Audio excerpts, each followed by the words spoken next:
한번 하나님의 자녀가 되었으면 여러분 그것은 사람이 스스로 부정할 수 없고 스스로 끊을 수 있는 것은 없어요. 그래서 우리가 로마서 8장에서 어떠한 피조물도 하나님과 그 자녀 사이에 하나님의 사랑에서 우리를 뭐 할 수 없어요? 끊을 수 없어요. 그래서 복음을 전해야 돼요.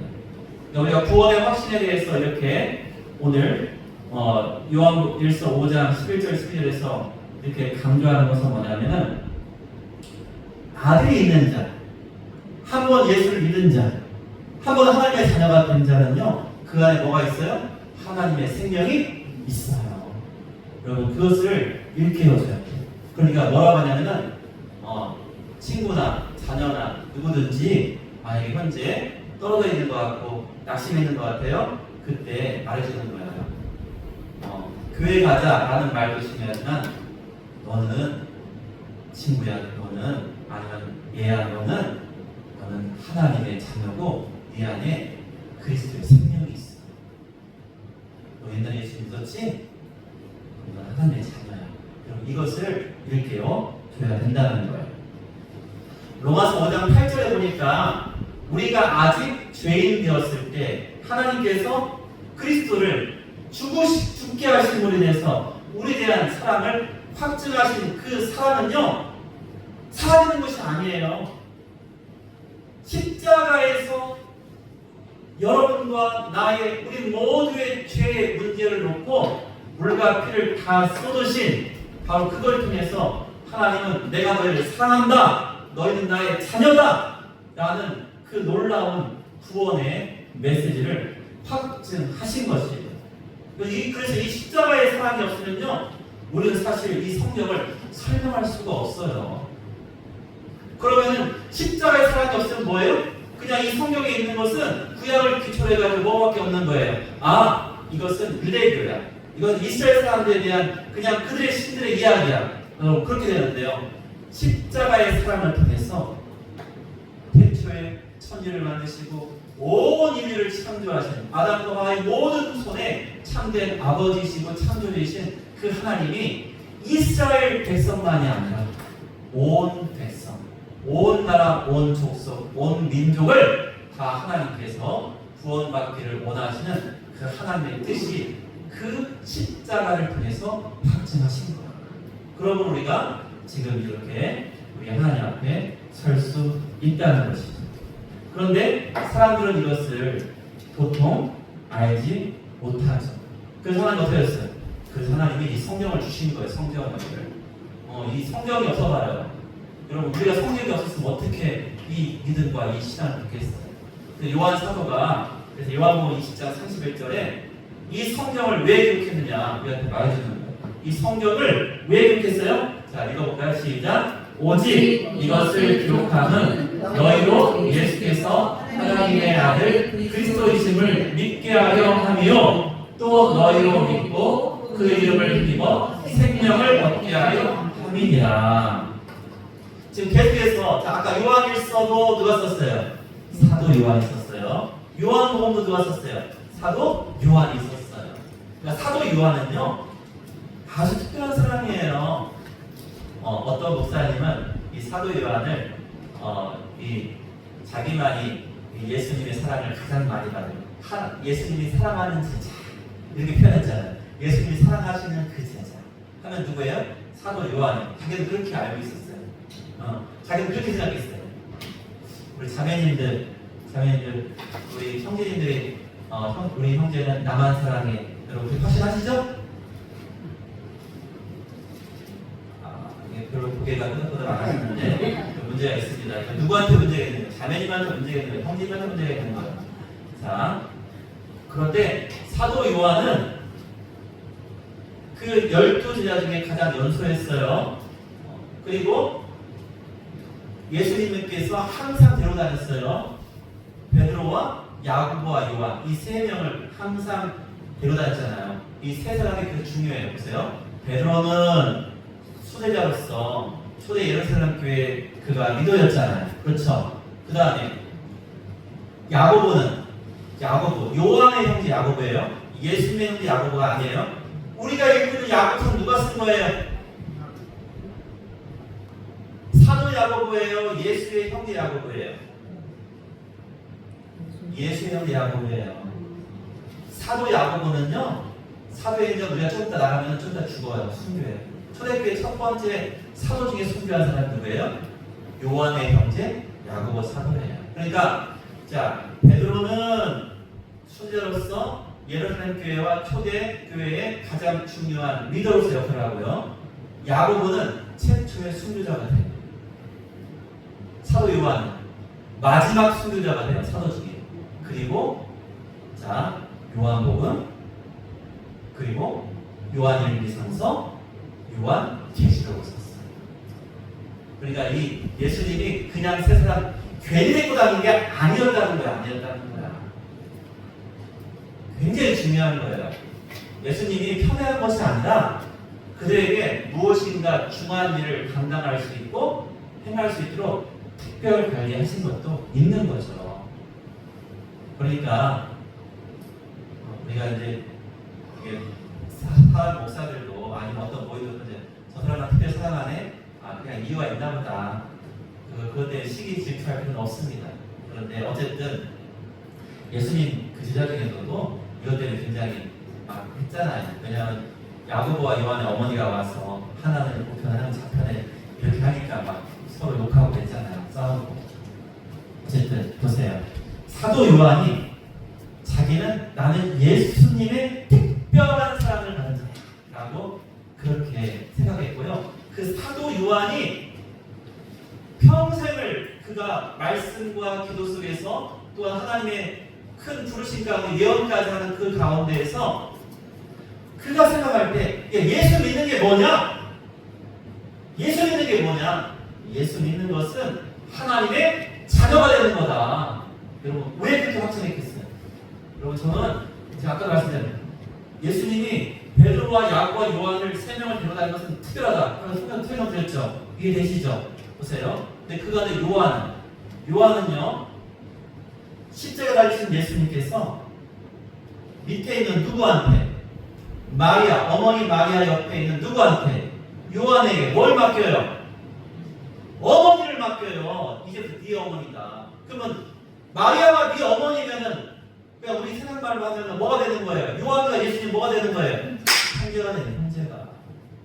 세상의 초수로는 형제가 되는 형제가. 의형제 이상이 되는 거죠.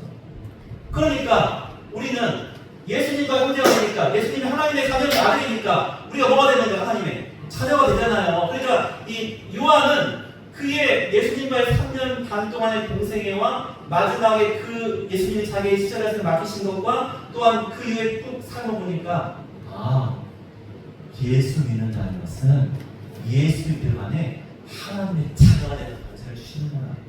그게 어디 나와요? 요한복음 1장 15절 12절. 누가 쓴 거예요? 사도 요한이 쓴 거예요. 그러니까 그게 그냥 나온 게 아니에요. 그냥 나온 것이 아닙니다.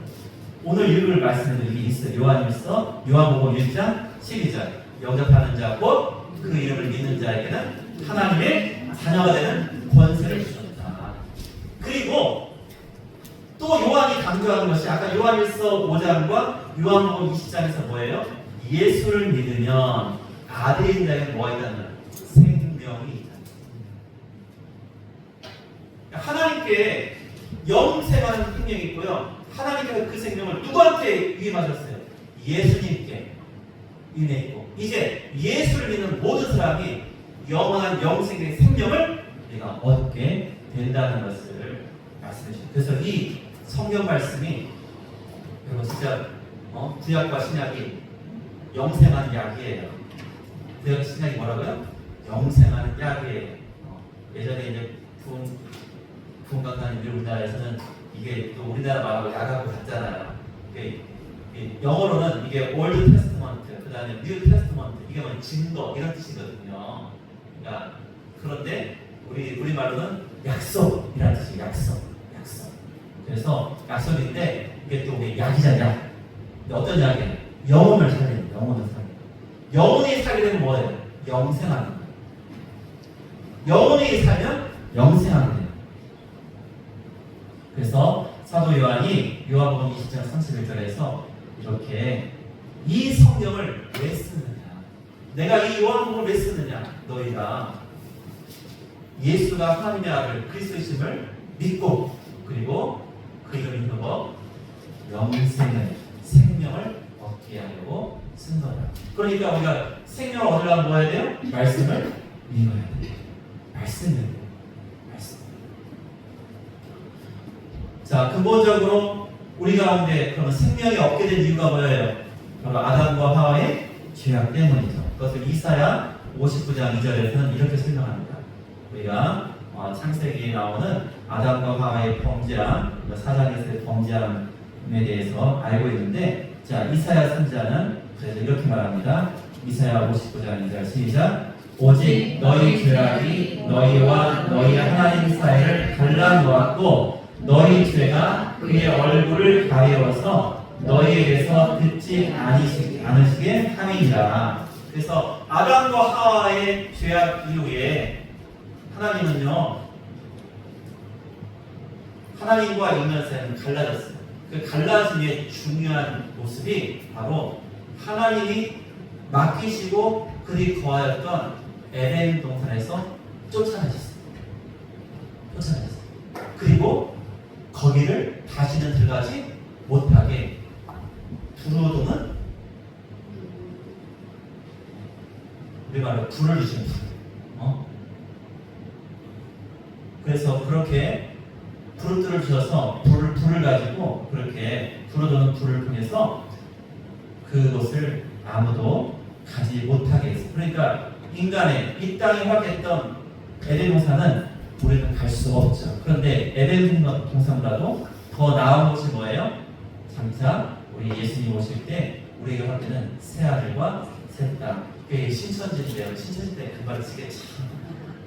또 우리가 쓰면 이상한 게 있어요. 그 뭔지 아세요? 파수꾼. 이 원래 파수꾼도 좋은 단어예요. 성경에 나오는. 이게 좋은 단어인데 이 파수꾼은 누가 쓰죠? 여과증이지. 이 책자에 파수꾼 해가지고 근대 이렇게 이런 거 많이 나왔잖아요. 그래가지고 파수꾼이라는 신천이라는 말이 너무나 좋은 말인데 이들이 그냥 써가지고 우리가 참 애매해요. 그렇지만 보세요. 이사야 59장 2절에서 죄악을 위해서 우리와 하나님 사이가 갈라졌다는 것을 말씀해 줍니다. 그러므로 하나님이 가셨기 때문에 우리가 스스로 넘어갈 수 없는 거예요. 에덴 동산도 찾을 수 없어요. 세상에는 에덴 동산 찾는 그런 것을 해서 영화가 나온 적이 있어요. 여러분 기억나세요? 그 에덴 동산이나 뭐 법계 뭐 이런 걸 찾는 그러한 내용과 고대 그 성경에 있는 그러한 내용 가지고 이렇게 나왔던 영화가 우리가 그 인디아나 존스, 해리슨 포드가 나왔던 인디아나 존스 이야기가 그 중에 법계 이야기도 나오고 그러한 것하고 굉장히 많이 유사하게 되어 있어요. 세상 사람들이 관심이 있어요. 그런 영화가 흔히 하는 거 보니까. 그러니까 사람의 스스로는 갈 수 없어요. 갈 수 없기 때문에 누가 그러면 구원을 시작해야 되는 거예요? 사람이 아니라 누가 해야 돼요? 하나님이 하셔야 돼요. 하나님이 하셔야 돼요. 왜? 우리는 죄인이니까. 그래서 전에 한번 말씀드렸죠.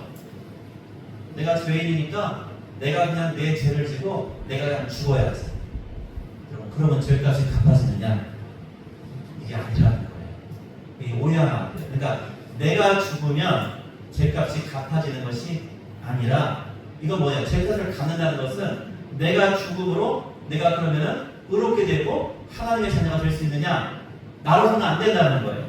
그러니까 나의 죄값을 치르고 내가 의롭게 되고 하나님의 자녀가 되려면 나의 피가 아닌 의로운 죄가 없는 하나님의 어린 양.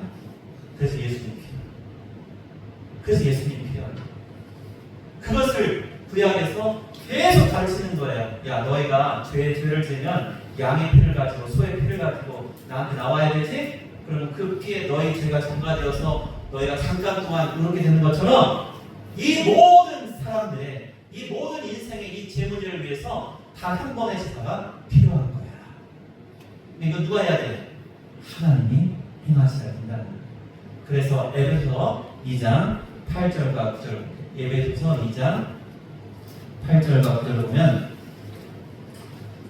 같이 읽겠습니다. 시작. 너희는 그 은혜에 비하여 믿음으로 말미암아 구원을 받았으니 이것은 너희에게서 난 것이 아니요 하나님의 선물이라. 행위에서 난 것이 아니니 이는 누구든지 자랑하지 못하게 함이라. 그러니까 믿음은 선물이라. 선물. 행위에서 난 것이 아니에요. 제가 정은영 자매님하고 공부할 때 우리가 그런 얘기를 했어요. 여러분, 세상의 모든 종교 중에 믿으면 돼. 믿음으로 가는 거예요. 여러분, 이러한 교리를 가지고 설파하는 종교는 기독교에는 없어요. 여러분, 불교에서는 어떻게 해야 돼요? 계속 뭐 해야 돼요? 참선하고 선행하고 뭔가 해가지고 득도해가지고 자기들이 붙여다니는 불교예요. 또 일반적인 미신들도요, 계속 뭐 해야 돼요? 그냥 어머니가 내 아들 잘 됐으면 좋겠습니다. 그렇게 하면 돼요? 안 돼요. 매일 새벽에 일어나서 저 별을 보고 정한 써놓고 계속 빌어야 그래야 그 복이 이루어진다고 생각해요. 아니면 큰 어떤 그 무슨 나무 같은 데 가가지고 계속 아니면 이렇게 뭘 해야 뭔가 해결을 해야 복을 받아요. 뭔가 해결을 해야 자기 문제가 해결돼요. 그것이 이 세상의 논리예요. 그런데 그 모든 걸 뭘 기본으로 하고 있어요? 사람의 행위를. 사람의 행위가 없으면 안 된다는 거예요. 그런데 우리의 구원의 문제는 우리의 행위가 아니라 하나님이 행하신, 하나님이 이루어주신 그 십자가의 사랑을 믿어야 돼요. 그래서 우리가 믿는 우리의 믿음의 바로 증거는 바로 오직 은혜로, 믿음으로 하나님의 선물이다 라는 것을 말씀해 주고 있습니다. 그래서 말씀드렸지만 구약의 사람들은 어떻게 했어요? 계속 제사를 드렸어요. 속죄일에 7월 속죄일에 대제사장이 온 백성의 죄를 가지고 단 한 번 지성소에 들어가요. 근데 그 제사도 1년밖에 유효하지 않아요. 그 다음에 또 들어가야 돼요. 그 다음에 또 들어가야 돼요. 가장 거룩하고 하나님께서 쓰시는 대제사장조차도 그가 드린 그 속죄의 제사가 1년밖에 유효하지 않아요. 그런데 우리 주님은요, 베드로전서 3장 18절에 단번의 죄를 위해서 십자가에 죽으셨다. 이건 어떤 제사예요? 단 한 번에 이루어진 제사예요.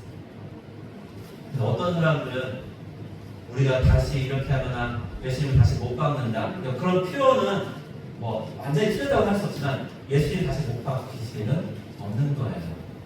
예수님 왜 또 못을 박겠어요? 그건 아니에요. 그러니까 표현적으로 내가 부모님께 잘못하면 내가 또 부모님 마음에 못을 박는다, 이런 의미로 쓰는 거지 실질적으로 신학적으로도 그건 옳지 않은 표현이에요. 예수님은요, 예수님 또 십자가에 다니세요? 아니에요. 예수님은 그 한 번의 제사로 온 인류의 죄를 속하시는 것을 완성하신 거예요. 자, 그래서 다시 요한 사도의 말로 하면은, 자, 요한복음 5장 24절 한번 읽어보겠습니다. 요한복음 5장 24절. 요한복음 5장 24절. 시작. 내가 진실로 진실로 너에게 이르노니 내 말을 듣고 또 나 보내신 이를 믿는 자는 영생을 얻었고 심판에 이르지 아니하나니 사망에서 생명으로 옮겨지느니라. 이 말은 누가 하신 걸까요? 예수님이 하신 게 예수님. 그러니까 사도 요한은요, 예수님의 말씀에 가장 충실하게 이렇게 적었어요. 그 구원에 대한 이야기. 자, 뭘 얘기해요? 생명. 그런데요, 오해하는 경우가 있어요. 아니, 선악을 알게 하는 나무의 실과를 먹으면 정령 죽으리라 했는데, 짠! 먹었는데 눈이 밝아지면서 자기의 벗은 알고 두려움에 떨었죠. 근데 우리가 볼 때 육신적으로는 죽었어요, 안 죽었어요? 안 죽었잖아요. 그러니까 그거에 대해서 사람들이 오해하는데 아니에요. 그러나 그때부터 이미 죽은 거예요. 어떻게? 하나님과 인간 사이에 죄악으로 분리돼요. 그러니까 죽음이라는 뭐예요? 하나님 안에 있는 그 생명을 더 이상 누리지 못하는 게 죽음이에요. 그리고 그 영은 이제 죽음에 이르게 된 거죠. 그리고 살아있는 육체는 마치 우리가 꺾어다 놓은 꽃의 화분처럼, 그런 꽃다발처럼 잠시에 예쁘고 아름답고 아주 찬란하게 보이지만 여러분 좀 수위지나면 다 쓸고 말라떨어지는 그러한 처지가 바로 우리 인생이었던 것이죠. 그래서 하나님께로부터 분리된 것, 바로 그것이 생명이 없는 것인데, 이제 하나님을 믿고 예수님을 믿는 자에게는 이제 이러한 사망에서 어디로? 생명으로 옮겨졌다라는 것이 우리 주님께서 우리에게 허락하신 구원의 놀라운 그런 사실인 것입니다. 요한복음 10장에서는요 이렇게 말합니다. 10장 27절 29절에서는 내 양은 내 음성을 들으며 나는 그들을 알며 그들은 나를 따르느니라. 여러분은 다 예수님 따르는 거 보니까 예수님이 양이라는 거예요. 내가 그들에게 뭘 줘요? 영생을 주는. 계속 뭘 얘기해요? 영생, 생명을 생명. 그것도 누구 말씀이에요? 예수님 말씀이에요. 영원히 멸망하지 않을 것이요 또 그들을 내 손에서 빼앗을 자가 없다. 못 뺐어요. 예수님의 손에서 아무도 못 뺐어요. 자, 그들 주신 내 아버지는 만물보다 크심에 아무도 아버지 손에서 빼앗을 수가 없느니라. 여러분, 이게 이중 확신이에요. 뭐예요? 예수님의 손에서 빼앗을 수 없다. 또 누구의 손에서? 하나님 아버지 손에서. 얼마나 감사해요.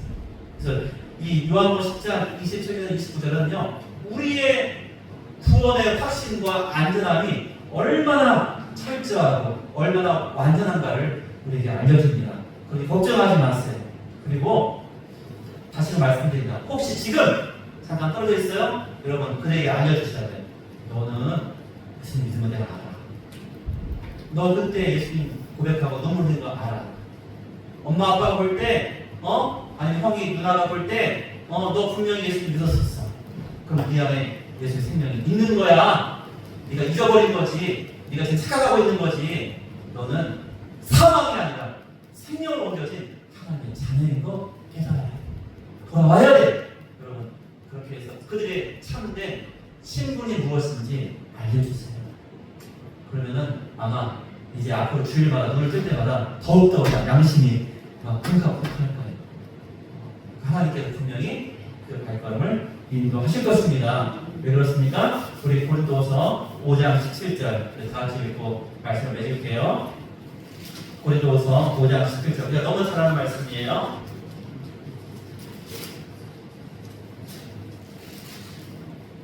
시작. 그런즉 누구든지 그리스도 안에 있으면 새로운 피조물이라. 이전 것은 지나갔으니 보라 새 것이 되었도다. 이전 것은 뭐냐면요, 첫째 아담의 후손이었어요.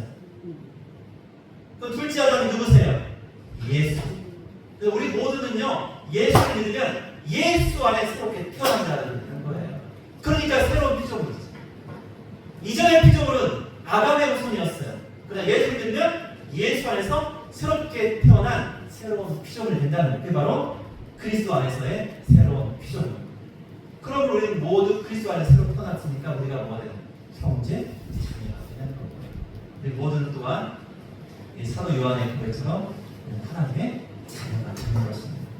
자, 이제 여러분, 우리는 이러한 구원의 확신을 가지고 담대하게 살 수 있어요.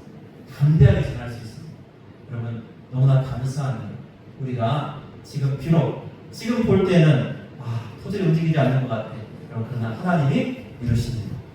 하나님은요 한 번 택한 백성, 우리 권사님이 기도 하나님을 선택하면 뭐가 없어요? 후회함이 없으십니다. 하나님의 선택은 틀려요? 안 틀리세요. 하나님이 택하시고 그 다음에 하나님의 손을 인치시고 그와 같이 하신 그 놀라운 우리 하나님의 자녀들은 반드시 주대로 돌아올 줄 믿고 우리는 낙심하지 않고 끝까지 기도하며 우리 주님의 그 분부하심을 따라서 최선을 다할 뿐입니다. 그래서 하나님의 나팔이 되어서 이 귀한 놀라운 복음을 전하시며 또한 이 구원의 확신 가운데 날마다 기쁨과 감사가 넘치는 여러분의 삶이 되기를 예수님의 이름으로 축원드립니다. 아멘. 기도하겠습니다.